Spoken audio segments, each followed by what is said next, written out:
Olá pessoal, tudo bem? Sou o professor Júlio César Santos, estou ao lado aqui do meu querido Fernando, meu amigo, parceiro aqui, nosso coordenador da secretaria, ele que cuida de tudo da secretaria, tudo que é eletrônico, né? Ele cuida da equipe aqui, da parte também de planejamentos.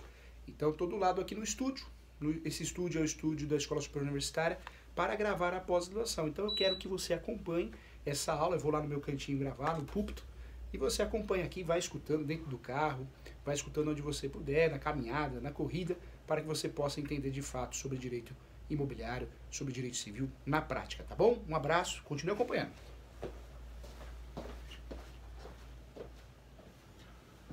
Bloco 4, aula 40.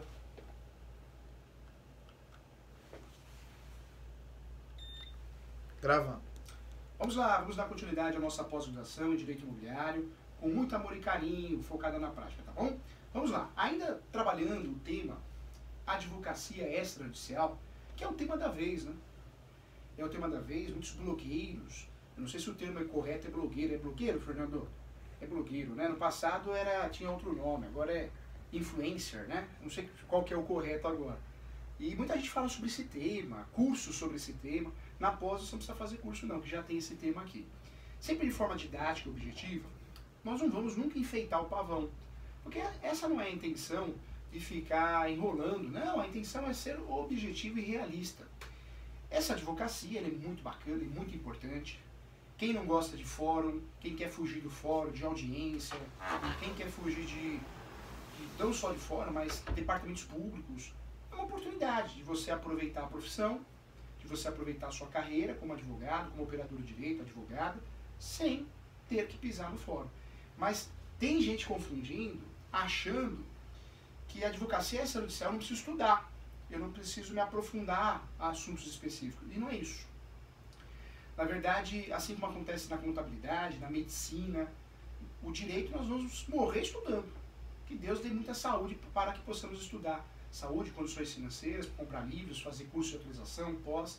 E não tem que parar nunca, network. Quando nós falamos aqui da advocacia extrajudicial, não é uma advocacia, igual eu já ouvi falar, preguiçosa, porque está fugindo do fórum, não.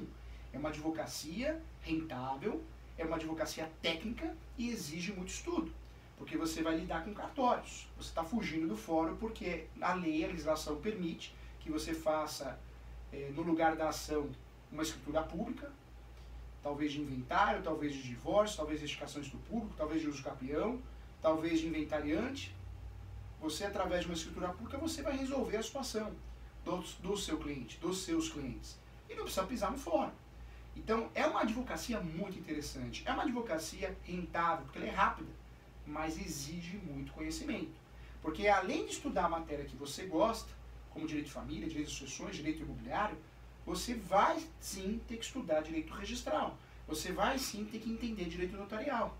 E não é um pouquinho, um achismo, é entender mesmo. Por isso, nessa aula da nossa pós, eu incluí no material a Lei 6.015. Eu sei que é uma lei complexa, muitos artigos, mas com calma, você não precisa fazer isso num dia, né? Tem um livro, o livro dos pequenos hábitos. Vamos seguir esse livro. Não precisa ler a lei inteira num dia, senão você não vai aguentar, tem outros compromissos. Faz a leitura dos artigos aos poucos até terminar. É uma leitura complementar a essa aula.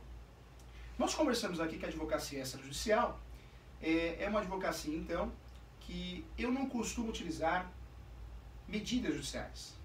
Eu costumo, nessa advocacia, trabalhar com parceria com os cartórios, normalmente o tabelião de notas, e substituo as ações, as eventuais ações, em pedidos. Pedidos feitos por escritura pública. Pedidos, requerimentos, e depois o serviço concluído, a escritura pública elaborada, lavrada, como é o nome que os cartórios utilizam. Para conhecer esse assunto, nós já conversamos aqui que nós precisamos dominar o que é direito registral, o que é direito notorial. Direito registral cuida do registro de um imóvel, o registro do nome das pessoas. O direito notorial cuida das escrituras públicas, dos instrumentos, procuração pública. Então nós temos que dominar esse assunto. Na nossa pós a gente não faz mais confusão entre posse, domínio, propriedade e posse, não fazemos mais essa confusão. Mas precisamos sim lembrar, como foi passado na primeira aula, que cartório cada um tem a sua atribuição. É muito feio o advogado, a advogada que dá um cartão se dizendo ser especialista em advocacia extrajudicial, talvez lá no site, lá no cartão, usando ainda especialista em advocacia extrajudicial, e no cartório errado. Por isso, professor, nas últimas aulas eu expliquei aqui que cada cartório tem a sua atribuição. O Brasil é muito grande, é desorganizado, tem várias falhas, então nós temos sim cartórios que fazem as duas coisas, mas não porque é um cartório que faz o serviço de tabelião e faz o serviço de registrador. É que os oficiais dividem o aluguel do prédio, então dá aquela sensação que é tudo feito ali, porque é o mesmo espaço físico, mas são responsáveis diferentes, são equipes diferentes, só divide o espaço físico. E nós temos as exceções que eu expliquei aqui, essas exceções no sentido também, isso vem do passado, são exceções de pessoas que assumiram dois cargos, cargo de oficial, cargo de tabelião, porque o cartório, o movimento era muito fraco, então ocorreu essa alternativa. Quem trabalha no cartório é CLT normalmente, nós conversamos aqui. No passado era estatutário. O único oficial de cartório, o único servidor de fato que recebe a delegação ao Tribunal de Justiça, nós conversamos aqui também, que é o oficial do cartório. Vamos lá, algumas dúvidas importantes aqui. A primeira que eu queria falar com você é uma dúvida básica, mas é importante. Nós temos o reconhecimento da assinatura, você já ouviu falar. O reconhecimento da assinatura, nós temos duas espécies. A primeira espécie é o reconhecimento por autenticidade. E a segunda espécie por semelhança. Como o próprio nome diz, por autenticidade, você precisa ir no cartório presencialmente. A lei, em alguma situação, obriga isso, então você tem que ir presencialmente. Nós temos aí, na compra e venda de veículos, os órgãos responsáveis obrigam, na transferência do veículo, que você compareça ao cartório, reconheça a assinatura, mas de forma por autenticidade. Você precisa estar presente, por mais que você já tenha a firma aberta, a assinatura naquele determinado cartório, você precisa estar presente. Então, esse tipo de reconhecimento de assinatura precisa da sua presença, da presença do seu cliente. Então, autenticidade. O reconhecimento por autenticidade, eu preciso estar presente, você precisa estar presente. Quem vai reconhecer a sua assinatura, tá? O valor é mais alto, né? Quando a gente fala de custas de cartório, nós vamos pagar os emolumentos. Os cartórios reclamam porque normalmente ficam com 12%, o restante é tudo repasse, TJ, isso, aquilo. Então o cartório não fica com a receita inteira, mas essa autenticidade, esse reconhecimento de firma, ele é mais oneroso. Normalmente o custo é maior nos estados, nós temos uma tabela estadual em relação aos monumentos de cartório, mas é essencial a presença física da pessoa, é essencial, tá? A autenticidade. No Brasil é muito comum e obrigatória a presença física de quem vai vender um veículo, quem assina o recibo, né? O recibo de transmissão do veículo. Precisa ter a presença física da pessoa que está vendendo ali, reconhecendo sua assinatura. O outro reconhecimento é o reconhecimento por semelhança. Esse reconhecimento é aquele reconhecimento que alguém faz por você. Vai o motoboy, vai o contador, vai alguém que esteja representando você em determinada situação e faz sozinho. Não precisa da sua pessoa, ele vai reconhecer a sua assinatura. É mais em conta, normalmente é aceito e praticamente tudo. Né? Nós temos em algumas situações que existe a obrigatoriedade do reconhecimento de autenticidade, mas esse reconhecimento muitas vezes a gente não faz porque não pode, tem que fazer por semelhança mesmo, por autenticidade. Por semelhança não, por autenticidade. Então fica aí a dica. Nós temos então dois reconhecimentos da assinatura. Um é por autenticidade, presença física, tem que estar ali no cartório, e o outro é por semelhança, qualquer um pode ir no seu lugar, no cartório, que o seu cliente tenha a firma aberta, tá? Então, ponto importante também. Vamos lá. O serviço extrajudicial, a advocacia extrajudicial, ela tem tudo a ver, tem uma ligação íntima com os cartórios, né? Nós precisamos muito de escritura pública, seja uma ata notarial, seja uma escritura pública de inventariante, nós dependemos também do cartório dessa parceria. Mas a advocacia extrajudicial, ela também pode ser feita através de instrumentos particulares, então anota aí. Quando você advoga fazendo um contrato, um instrumento particular, um contrato particular, de cessão de direitos possessórios, cessão de direitos hereditários, que não é orientação é sempre fazer por escritura pública, compra e venda, você está praticando uma advocacia chamada advocacia administrativa e extrajudicial. Tá? Então, por isso, muita gente que se especializa em contrato de compra e venda, contrato de locação, de certa forma, está exercendo a advocacia extrajudicial também. Tá? Outro ponto também, A advocacia extrajudicial também na prestação de serviço, no seu bojo, nós podemos solicitar diligências. Podemos também entregar certidões. Ah, mas certidão é algo muito simples, consegue na internet, todo mundo consegue. Não é bem assim. Tem pessoas que não têm tempo. Pega alguém que trabalha num banco o dia todo, faz faculdade à noite, ele prefere pagar um advogado, uma advogada, para que esse advogado possa entregar um conjunto de certidões, na compra e venda do imóvel, o conjunto completo do due diligence, ou certidões, documentos para fazer uma REURB. Então, esse serviço também é considerado um serviço administrativo, uma advocacia administrativa e extrajudicial, tá? É um serviço que o advogado pode cobrar por diligência. Cada cartório que ele vai, ele cobra 75, 125, 175.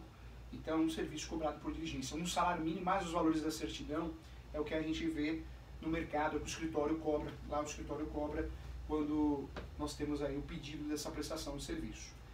O due diligence entra, então, como uma advocacia extrajudicial. O due diligence nós já conversamos, tanto no contrato de locação, na negociação de locação, como na negociação de compra e venda. É a prestação de serviço de uma auditoria, de um trabalho técnico, feito para a transação imobiliária não dar errado, para que tudo corra bem.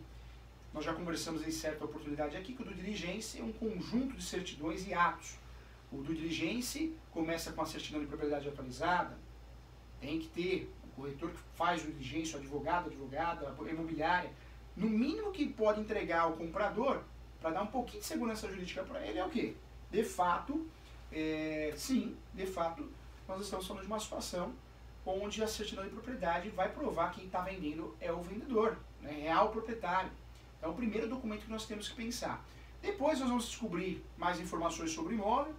Entre essas informações se tem condomínio em atraso, então é importante checar, ou cota ou taxa de associações. Hoje é muito comum esses loteamentos fechados, loteamento com controle de acesso. Verificar se tem taxas de lixos, taxas de manutenção de rua, taxas de manutenção de iluminação e energia. Então é necessário investigar isso. No segundo momento nós vamos investigar questões ambientais, se o imóvel está em área de APP, área de preservação ambiental, então é importante verificar isso, se existe tombamento, tombamento que pode ser feito pela União, Estado, Município, nós vamos verificar isso também. Depois que nós pesquisamos, analisamos, fizemos uma auditoria sobre o imóvel, nós vamos pesquisar as partes, compradores, vendedores, e aí as certidões são muito parecidas, porque o único meio que eu tenho através de certidões de descobrir quem são as pessoas são as certidões de distribuidor civil.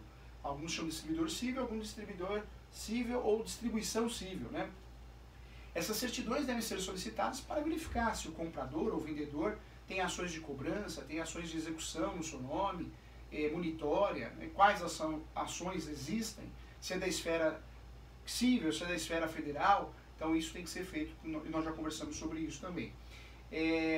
Cuidado, o due diligence, quando nós vamos solicitar certidões, sempre solicitar certidões, é importante isso que eu vou falar agora, sempre solicitar certidões da esfera estadual. Nós temos a justiça da esfera estadual, que é o que a gente mais usa, é mais comum, e da justiça da esfera federal. É muito importante isso, tá? É fundamental para o sucesso de uma transação imobiliária. Nós conversamos aqui também sobre due diligence, e aí aplica aqui a nossa aula, porque a advocacia extrajudicial tem a ver com due diligence, porque é uma forma de prestação de serviço. É importante também checar, sempre, gente, mas sempre tem que checar a justiça do trabalho. Tanto a pessoa física ou a pessoa jurídica, a vendedora ou o comprador, ações trabalhistas, reclamações trabalhistas podem impactar na nulidade do negócio. Com a reforma trabalhista muita coisa mudou, mas ainda acontece. A nulidade do negócio é algo terrível, porque vai impactar em prejuízos financeiros para todos, vai impactar em prejuízos registrais. Então, verificar se tem ações trabalhistas também é uma forma de cumprir o due diligence bem feito. Nós já falamos aqui que a trabalhista tem pegadinha, tem o pulo do gato. Essa é a intenção da nossa pós. Se você vai solicitar certidões trabalhistas, não é uma certidão, são duas. A primeira certidão, ações trabalhistas, é para verificar se existem ações e reclamações trabalhistas distribuídas. Ela corresponde à certidão do distribuidor civil. Mas na trabalhista a pegadinha está numa segunda ação, que é a reclamação trabalhista já na fase final de cumprimento de sentença. Isso não aparece normalmente na certidão de ações trabalhistas, não aparece. Por isso você tem que solicitar duas certidões, senão você vai fazer uma pesquisa errada. fraca, né? Então, por isso nós temos que na trabalhista, além de solicitar a certidão de reclamações trabalhistas ou ações trabalhistas, também a certidão de execução trabalhista. Então, anota aí, trabalhistas são duas. Ações trabalhistas, eu tenho que solicitar a certidão de ações trabalhistas e tenho que solicitar, no segundo momento, a certidão de execução trabalhista, ou execuções trabalhistas, tá? Faz toda a diferença numa transação imobiliária, principalmente de compra e venda. Seja uma transação imobiliária de imóvel urbano, seja uma transação imobiliária de imóvel rural, comercial ou residencial. É fundamental. Muitas pessoas fazem também na locação, mas isso eu acho que na locação não existe a necessidade. O algo a mais sempre é bom, sempre é importante, mas a compra e venda é obrigatória, tá? Outro ponto importante que eu queria falar com você também é a análise subjetiva. Eu já fiz até um elogio para um aluno aqui da nossa pós, que ele faz esse trabalho muito bem feito, esse due diligência. Ele cobra aí um salário mínimo até 3 salários mínimos, dependendo do valor do negócio. Ele entrega tudo pronto para a imobiliária, para o corretor, para a construtora, para quem contratar o serviço dele. E ele vive disso hoje. Ele não, dificilmente distribui uma ação, dificilmente ele vai numa audiência, porque ele vive de entregar a prestação de serviço do due diligence, que é uma auditoria nas transações imobiliárias. Construtoras contratam ele, incorporadoras, o particular, ele é indicado para uma imobiliária, para o corretor. Então, ele presta um serviço com excelência, ele entrega tudo dentro de uma pastinha, muito bem feito, dentro de um pendrive. Então, trabalha bem, sabe trabalhar. E ele criou, no seu relatório, criou análise subjetiva, ou seja, ele ou alguém do escritório dele vai até a propriedade, bate palma no vizinho do lado direito, no vizinho do lado esquerdo, no vizinho da frente, ou nos vizinhos da frente e do fundo, e ele faz uma análise. Conversei com o senhor Joaquim, que mora há 12 anos no imóvel, realmente o imóvel é do vendedor. Nunca ouviu falar sobre o vendedor. Então ele faz uma análise bem feita, muito bem feita. Então, fica aqui a dica também para um serviço de excelência. Cuidado, do diligência anterior à transação imobiliária e o compliance imobiliário, que também virou modinha. Na verdade, o compliance imobiliário é a auditoria posterior, ao final, né? O compliance imobiliário é o mesmo serviço do due diligence, as mesmas certidões, a mesma pesquisa, só que o nome, a diferença está onde? No due diligence é contratado antes da transação, do fechamento do negócio, já no compliance imobiliário o negócio já foi fechado, já foi, mas você foi contratado para dar um parecer jurídico, você foi contratado para fazer uma auditoria documental, não só o parecer de boca, né? Escrito, sempre escrito, valorize, tenha orgulho do seu registro, né, na Ordem dos Advogados do Brasil, o seu registro como corretor. Você paga anuidade, então você tem que ter orgulho do número que você tem, né, da inscrição que você tem. Esse serviço também é considerado um serviço de advocacia extrajudicial, tá? Então, na advocacia extrajudicial virou o gênero. Em regra, a advocacia extrajudicial nós usamos o serviço do cartório. Quando fazemos inventário no cartório, estamos advogando o extrajudicial. Quando fazemos um divórcio, uma separação, um reconhecimento de união estável ou dissolução, estamos utilizando a advocacia extrajudicial. O inventário, uso capião, retificação diária. Só que não é só isso. Né? Não existe uma advocacia extrajudicial só no cartório. Em regra, com a participação do cartório. Em regra, com a participação do cartório, com a parceria do cartório. Mas esses serviços que nós fazemos, sem pisar no fórum, como o due diligence, o compliance imobiliário, o próprio registro da incorporação, que não tem nada judicial, os contratos imobiliários, esse serviço é um serviço considerado extrajudicial, uma advocacia extrajudicial. Nós conversamos aqui que não interessa, mesmo que você não esteja advogando no judiciário, tem que fazer contratos de honorários, fazer o cliente assinar uma ficha de cadastro, é importante. A procuração, professor Júlio, a procuração, em algumas situações o cartório exige a procuração assinada de judícia, sem reconhecimento de firma, não precisa ser pública. Em outras situações o cartório não exige. Então, eu gosto muito de trabalhar com procuração. Então, o que eu faço na minha procuração? Procuração de judícia, particular, não tem nada de pública, não precisa reconhecer firma, não tem nada de diferente nesse sentido, mas eu coloco na procuração para fazer todos os atos extrajudiciais em cartórios. E eu normalmente específico, de divórcio, de inventário, de regularização de imóveis, de uso capião. Então, eu faço isso na minha procuração, igual eu faço no meu contrato de honorários. Vamos combinar aqui, hein? Jamais advogue na advocacia extrajudicial sem ter um contrato de honorários e entregar a cópia do cliente. É um mínimo que você pode fazer. A procuração nós conversamos aqui, que muitas vezes a gente não precisa, mas ela passa a confiança. Quando o cliente assina uma procuração para o advogado, parece que ele cai a ficha, né? Opa, eu contratei um advogado, eu contratei uma advogada. É diferente. Então eu gosto muito, quando sou contratado para advogar na advocacia extrajudicial, que o meu cliente assine uma procuração extrajudicial, nem que for para ficar guardado na pasta do escritório. no arquivo do escritório, mas é uma procuração que me habilita a fazer aquele serviço que eu fui contratado. Se bem que muitos cartórios hoje exigem, né? Você vai fazer um inventário, exige, você vai fazer um divórcio, exige, então é importante. Alguns cartórios não exigem porque você acaba entregando a cópia da OB, né? E também vai assinar a escritura pública também. Dicas importantes na advocacia extrajudicial, tá? Por mais que o escrevente do cartório ele seja um consultor, ele pode explicar, ele pode ler, né, a escritura pública, mas chama isso para você, né?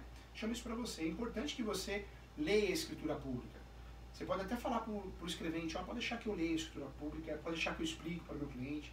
Chama isso para você, é importante, né? Porque você, quando é contratado, e é um ato que é marcado no cartório para assinatura, e você não fala nada, dá a entender que você não sabe o que está fazendo, ou que você não fez nada, você doutor, você doutor. Então, não fuja de responsabilidade, né? A gente não precisa ser o palhaço da corte, eu costumo dizer, brinco, né? Mas a gente tem que chamar a responsável e falar, tô aqui para te ajudar, tô aqui para tirar dúvida. É importante isso. Eu acho que tem situações que nós temos que assumir a postura, não tem jeito, não tem como fugir, tá? Então é importante também. Algumas dúvidas frequentes aqui, tá? Boas perguntas dos nossos alunos. Professor Júlio, o que fazer se o tabelião negar a realizar um divórcio, propriamente dito, quando não há existência de filhos menores? Na verdade, o cartório não vai negar, é muito difícil, nunca vi isso. Porque o tabelião ele precisa prestar serviço para ganhar dinheiro, para ganhar os emolumentos, fazer os repasses e conseguir pagar as despesas. Se o escrevente começa a negar serviço, vai ser dispensado a profissão do cartório, o tabelião de notas. Existe uma negação, sim, de serviços que colocam o cartório em risco ou a sociedade em risco. Mas, normalmente, no divórcio, se está casado realmente, não existe litígio, não tem menores, normalmente não existe essa negação. Se acontecer essa negação, aconteceu muito com o casamento das pessoas do mesmo sexo, lá no passado, mas hoje nós temos a resolução 175 do Conselho Nacional de Justiça, resolução 175 do Conselho Nacional de Justiça. Hoje é muito difícil um casamento gay, por preconceito, o cartório, não, vou fazer. Então, hoje, não acontece. Se acontecer, nós temos o pedido de reconsideração. Ó, cartório, reconsidere. Por que você está falando não? Por que você está falando que não vai fazer? Né? E pode, né, no caso do divórcio, escolher o tabelião, porque no divórcio no inventário eu não fico preso ao tabelionato. No escapeão, sim, tem que ser o tabelionato próximo ao imóvel. Mas no divórcio, no inventário, na indicação de estupro público, eu posso fazer escritura pública em qualquer tabelião. Então, a opção talvez é em outro. Né? Então, em outro. Está respondido aqui. Fazer reconsideração, se precisar, ou em outro. Suscitação de dúvida do universo não é o caso, porque são recursos utilizados lá no cartório de imóveis, tá? 2. Posso realizar o divórcio extrajudicial sem resolver as questões de visita, pensão e guarda dos filhos menores? Pode. Pode, mas qual que é o problema? Tem cartório que não faz, porque tem menor. A maioria não faz. Tem cartório que assume o risco. O Brasil é muito grande e nós temos entendimentos diferentes. A gente tem que saber disso. Quando nós falamos aqui de guarda, visita, se for totalmente consensual, se tem filhos menores, eu vou ter que procurar o judiciário, né? Mesmo sendo consensual, mas eu vou ter que procurar o Poder Judiciário para ter manifestação do MP. Tá? Então, tem filho, tem pensão, tem discussão, aí é caso de judiciário mesmo, porque o MP precisa se manifestar, Ministério Público. 3. Posso homologar o divórcio e as questões dos filhos menores judicialmente e realizar a partilha extrajudicialmente? Sim. Tem muita gente fazendo isso. Eu ingresso com o divórcio litigioso, talvez, ou judicial, consensual, mas judicial, e aí eu faço a partilha de bens no cartório. Então, isso é possível. Se bem que atualmente, hoje no judiciário, o que tem acontecido?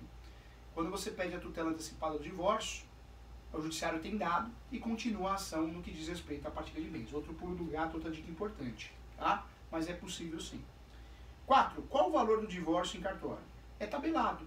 Todos os serviços cartorários são tabelados pelo Estado, pelo Tribunal de Justiça. Uma tabela estadual. Por isso tem diferença de um estado para o outro. Os valores são parecidos, mas tem diferença de um estado para o outro. É a tabela de emolumentos. Então, não adianta eu falar um valor agora, porque ela muda, né? Então, tem que sempre entrar no site da Arisp, você consegue, o site do próprio cartório, você está no Google. Tabela do Estado de São Paulo, tabela do Rio de Janeiro, tabela do Ceará, de emolumentos cartorários. Vai aparecer para você com facilidade, tá? 5, mais uma aqui. Posso fazer o divórcio e resolver as questões dos filhos judicialmente e fazer a partilha dos bens em cartório? Pode, basta regularizar as questões dos filhos e ao realizar o divórcio em prévia partilha, assim posteriormente a partilha poderá ser realizada extrajudicialmente em cartório. Perfeito. Mais uma pergunta importante aqui da nossa pós, hein?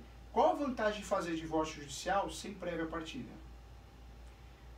O divórcio judicial, quando tem partilha de bens, já resolve tudo, né? Já resolve tudo. Normalmente dá até para antecipar em tutela antecipada o divórcio, mas acaba resolvendo tudo. Por isso eu oriento sempre que possível, quando for consensual, já tentar resolver tudo, né, gente?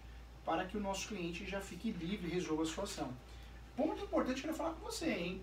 Fez escritura pública de divórcio, não esquece de registrar a escritura pública de divórcio no cartório que o seu cliente casou. Você tem que dar essa orientação para ele, talvez ir até lá.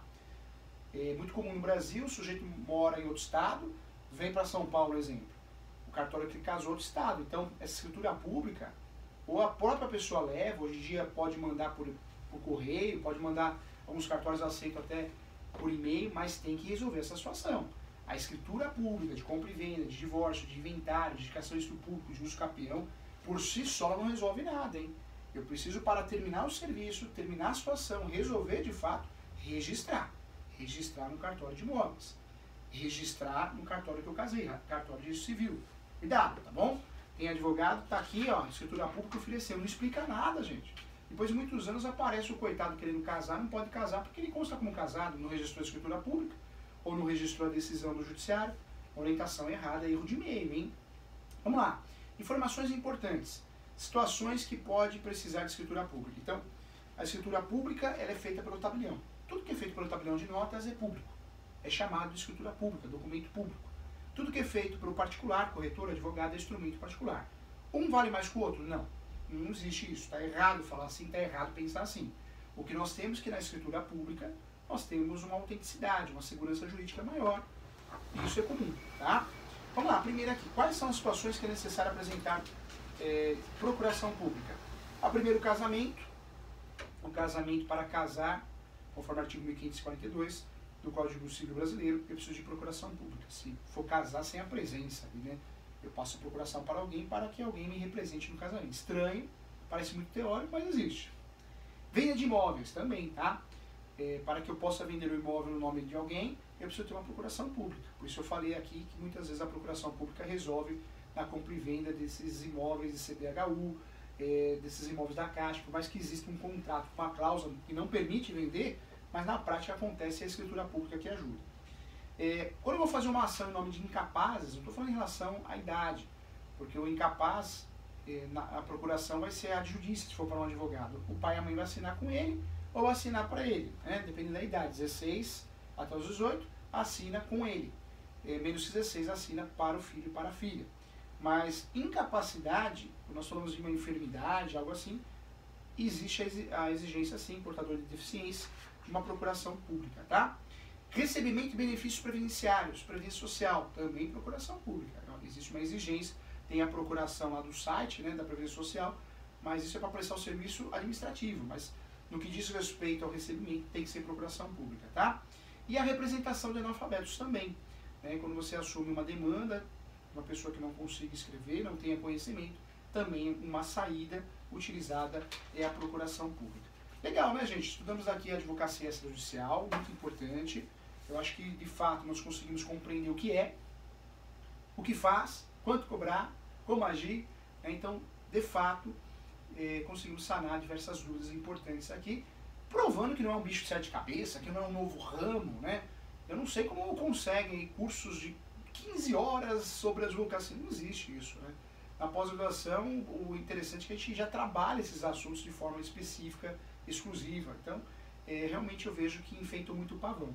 Mas é importante lembrar que é um segmento interessante, é um segmento que a gente pode fugir do fórum, mas exige conhecimento. Não dá para falar, eu vou fazer advocacia social porque não preciso estudar. Não existe essa possibilidade, né? Legal. Espero você na próxima aula. Um grande abraço e até o próximo bloco.